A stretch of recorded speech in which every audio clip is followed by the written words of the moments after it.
they're all here for the psychobotany talk, or the climate change is next door? No, this is the sea level rise session. Are you here for that? Yes? Okay. My name's Gordon Leppig. I'm with the California Department of Fish and Wildlife in the Alaskan corner of the state, up on Humboldt Bay. And I'm co-chairing the session with Sam Velos, and I'm going to keep it short. I just want to thank my sponsor, the Department of Fish and Wildlife, for allowing me the time and energy to put into working on the session and being here today. And to thank Sam for all his work on this. He's done a great deal. And what else? We're going to keep our introduction, our biographies of the speakers really short, because everybody lives on the Google, and if you want to find out more about somebody, you can go on the Google and find them. And then I guess I just want to say that this is something I'm most excited about this session, because unlike so many other threats, including climate change, we have some real opportunities with sea level rise. You know, if California has lost 90% or so of its wetland or salt marsh habitat and so much of our estuarine habitats, and in Humboldt Bay it's the same. We've lost about 90% of our salt marsh in Humboldt Bay. And now the ocean wants it back. Well, that provides some real opportunities for restoration and enhancement, and of course other complexities of the human dimension. But from the ecological perspective, there's something really important here to work on. So I'm excited about that. And so here's Sam. Thanks, Gordon, and I do want to thank Gordon for helping putting this together. I think it wouldn't have gotten done without Gordon reminding me along the way. We really got to get this together. It's really great. So I work for Point Blue Conservation Science, formerly Point Reyes Observatory, and I've gotten to know a lot of the speakers in the last few years, working primarily with how tidal wetlands in the San Francisco Bay are going to respond to sea level rise. And I learn a lot from these guys all the time, so I'm really excited to hear this group of speakers. And with that, we're going to start with John Callaway. John is a professor of the Department of Environmental Science at the University of San Francisco. He focuses his research on tidal wetland restoration with a focus on soils and plants. And he'll be giving a talk today on tidal wetlands and sea level rise. How much is too much? Thanks, John. Thank you for sticking it out to the last session, and thanks to Gordon and Sam for putting together the whole session. So, as Sam said, I'm going to talk about tidal wetlands. I probably will have the fewest references to plants of anyone at the entire talk, because I'm going to talk about mostly sediment and sea level rise. And so I was just telling one of the other speakers that just yesterday a new paper came out in Nature talking about historic rates of sea level rise over the last century. And there's been a lot of debate about how much sea level rise, how to measure it, and how much sea level rise has occurred over the last century. This recent paper that just came out says that about a millimeter per year from 1990 to 1999. I'm sorry, from 1900 to 1990. Previously, people had said slightly more than that. And then over the last 2 decades, about 3 millimeters per year. So there really is some evidence that sea level is increasing already. And then, of course, the bigger concern is the predictions for how much sea level will rise into the future. So coastal wetlands, tidal wetlands are really extremely vulnerable to sea level rise because of where they are, right on the edge of the water. And so as sea level rises, they're extremely potentially have some extreme impacts associated with sea level rise. And if we think across an entire coastal wetland, like this is China Camp up in the northern part of San Francisco Bay, there actually is a wide range of flooding across the marsh, with very frequently inundated areas along right at the edge of the bay or right along the edge of tidal channels, and much less flooded levels at the upper part of the marsh. So there is a lot of landscape variation within the system. And that really drives the level of anaerobic conditions as well as salinity and other factors that affect plant distributions within the marsh. So not only is sea level rising over the long term, but the tides are coming in and out every single day at all of these coastal or tidal wetlands. And so this series of images just shows you that same marsh that you saw that larger picture of. First at low tide, then you can see the bay edge starting, the high tide starting to flood in across the marsh. Much higher water coming in, the entire marsh inundated this is on a really extremely high tide event, and then slowly the water draining out across the system. So seeing this, you can see that obviously there is this strong gradient across the entire system. And if we think about how this is affected, it's the sequence of high and low tides that occur in some reference points, mean sea level in the center, mean higher high water, the average of the high waters, or mean lower low water at the edge. And in California, we have a range of about just less than 2 meters or 6 feet from mean lower low water to mean higher high water.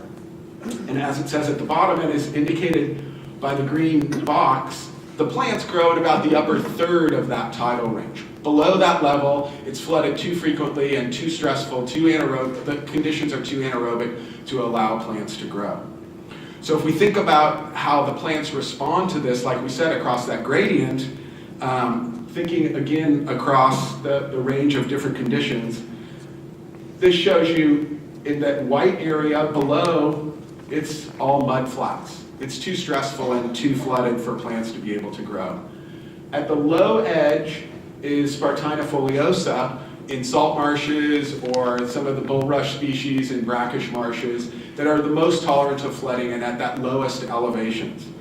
Most of our coastal tidal marshes in California are dominated by pickleweed, and most are actually pretty close to the mean higher high water level. They're very high in the tidal range.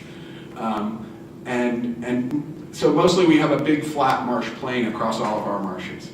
And then if we go to slightly higher elevations, then we grade up into grasslands and uplands above the range of the tides. So that's just to give you some framework to think about the range of elevations.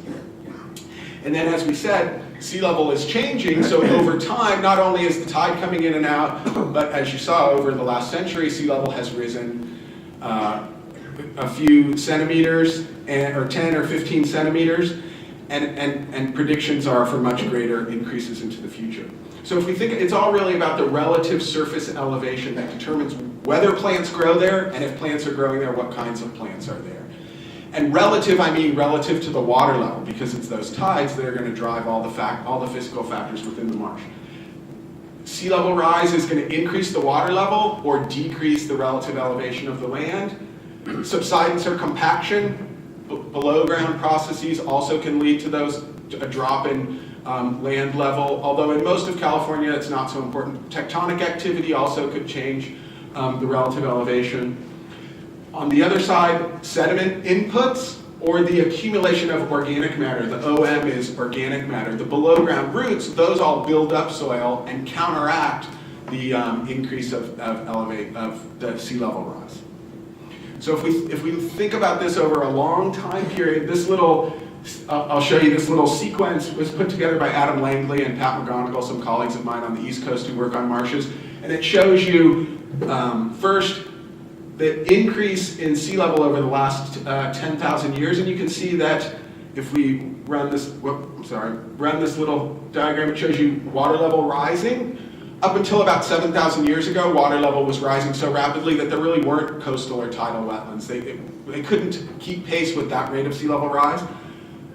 But then over the last 7,000 years, it's been relatively slow, just a few millimeters per year.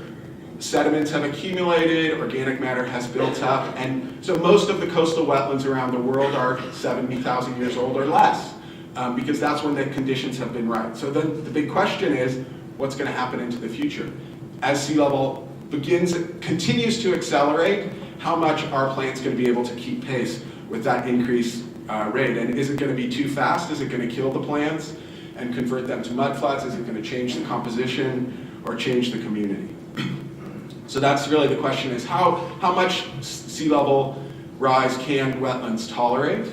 And to try to answer that, what I'm going to do is show you some evidence that's been done measuring accumulation rates. If they can accumulate enough to keep pace with sea level rise, obviously they maintain their elevation. And so looking back at historic rates, see what's been measured over the last decades or centuries for sedimentation rates in wetlands, and then more recently, current rates of sediment accumulation that have been measured. But the past is actually not such a good predictor of how wetlands might do into the future, because there are all those interactions.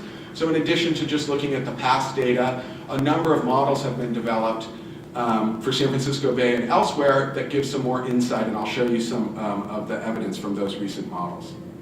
So if we look at the historic rates, those have all been measured by collecting sediment cores, pushing a tube down about 50 centimeters or more into the marsh, looking at the soil characteristics with depth, using radioisotopes like cesium or lead-210 to measure back 50 to 100 years, or carbon to go back over much longer time periods, and dating and then determining how old the sediment is, how quickly the sediment is accumulating.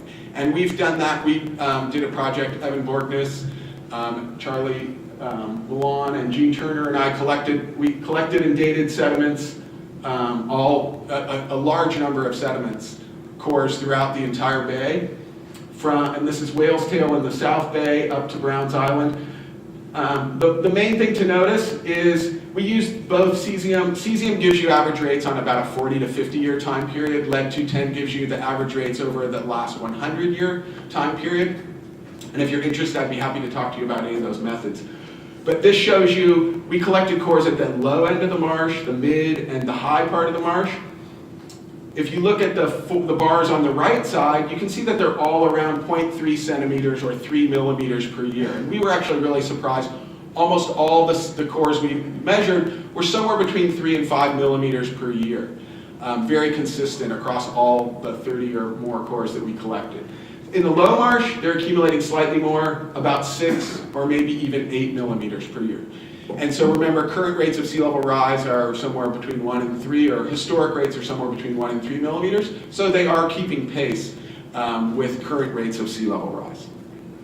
And this is just a small compilation of data that's been collected from other sites. Not much work actually has been done in other California wetlands, but a student at San Diego State did collect at Tijuana Estuary, and there they were actually higher rates. There's a lot of sediment coming in to Tijuana Estuary, and they had 7 to 12 millimeters per year there across the marsh. Other ones you can see are pretty similar to ours. A few millimeters, 5 millimeters per year is sort of the upper range, except in Louisiana, where the ground is sinking very rapidly, and there they're accumulating more than 10 millimeters per year, very consistently. We also measured historic rates. We also looked at the current rates, where we just lay down a marker, put something to mark the surface of the marsh right on the surface, watch it get buried over months or years, and then go back, collect a core, and see where that marker is. And so we can measure with pretty high level of accuracy the current rates of accumulation. And then we also use this sediment erosion table as another way to measure the change in the elevation of the marsh.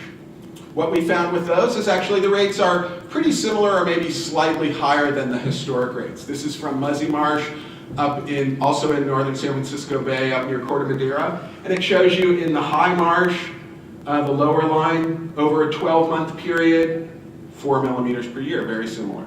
The lower parts of the marsh, 10 or 11 or 12 millimeters per year. So slightly higher rates in this case, and actually that area is at slightly lower elevations. And what you'll see consistently is the lower the elevation, the higher the rates of accumulation. They're flooded more frequently by the tides, and a lot more sediment is delivered to that part of the system.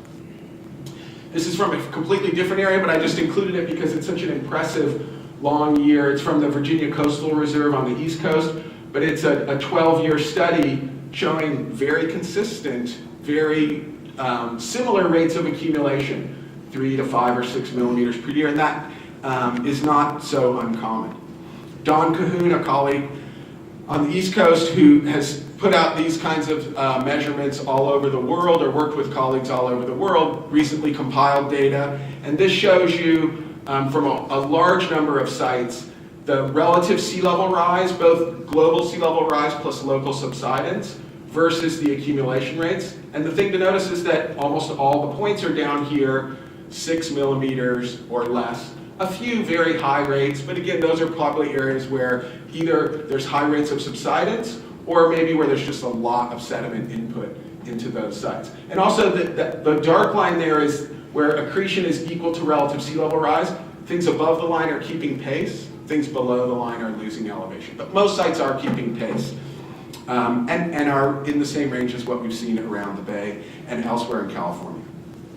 So for the model results, like I said, a large number of models have been developed.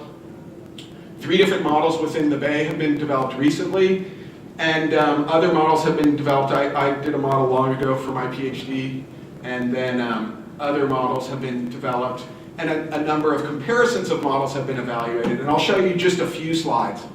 This is a super complicated slide, but it just shows you different rates of sea level rise over the next 100 years. 52 millimeters, 120, 165, and 180, and low, medium, and high sediment concentrations. If the line is flat, it means the marsh isn't changing elevation. This is for 3 different models, all 3 models that have been developed in San Francisco Bay. All of them are flat. The marsh keeps pace. If sea level rise stays around 5 millimeters per year or 50 centimeters over the next decade. If we get to 10 or 12 or 16 or 18, the marshes start to lose elevation and aren't able to keep pace. And amazingly, all these models show pretty similar results. Matt Kerwin looked at these for a whole bunch of different systems as well. What he did was he looked at the marsh, when the marsh is stable, with different rates of suspended sediment and different rates of sea level rise, and each line shows you a different tidal range. At 1 meter tidal range, it shows you that at about 50 milligrams per liter, which is pretty typical concentration, marshes are stable if sea level rise is up to about 10 or 12 millimeters per year.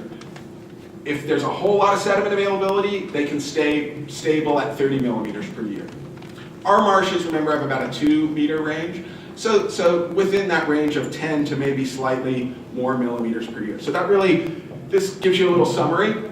The historical rates, like I said, 2 to 5 or 6 is very typical. Slightly higher rates at the low marsh.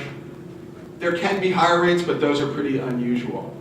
Similar with the current rates, and the modeling shows at the really high rates of 10 to 15 or 20 millimeters per year is where the marshes start to lose elevation. So I just have a couple more slides and I'll show you. This is the predicted rate of sea level rise in California over the next century. It shows you that by 2030, the prediction is 14 centimeters or an average rate of about 5 millimeters per year. At that rate, probably wetlands are going to keep pace. By 2050, it's up to 28 centimeters. Over that 20-year interval, it's about 7 millimeters per year. The interval from 2050 to 2100 is when it really gets critical. On the average, it's 13 millimeters per year, and by the end of that period, it's much greater than 13 millimeters because of the increase. So over the next 20 to 30 to 40 years, I think wetlands are likely to keep pace. It's much more, and then as with all what everyone has said over and over, these are predictions, and who knows where sea level rise might go or where climate change might go into the future.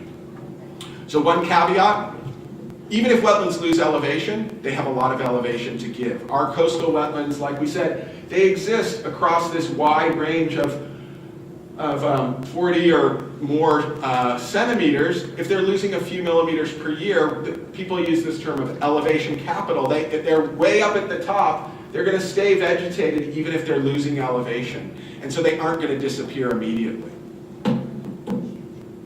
So in conclusion, currently tidal wetlands definitely are keeping pace with rates of sea level rise. It is likely that they will maintain elevation with future increases, 3 to 4 to 5 or 6 millimeters per year. I think most wetlands would keep pace. That is with the caveat that if suspended sediment concentrations remain high, if suspended sediments drop significantly, they won't keep pace. But if we get to 8 to 10 to 12 millimeters per year, they're likely to start losing elevation. They won't disappear immediately, like I said, but they'll lose elevation and then potentially could get to the point where they would be converted to mudflats. So I'll finish with that and acknowledge the many colleagues and funders and agencies who've supported that work. And I don't know if there's time for questions. We'll see.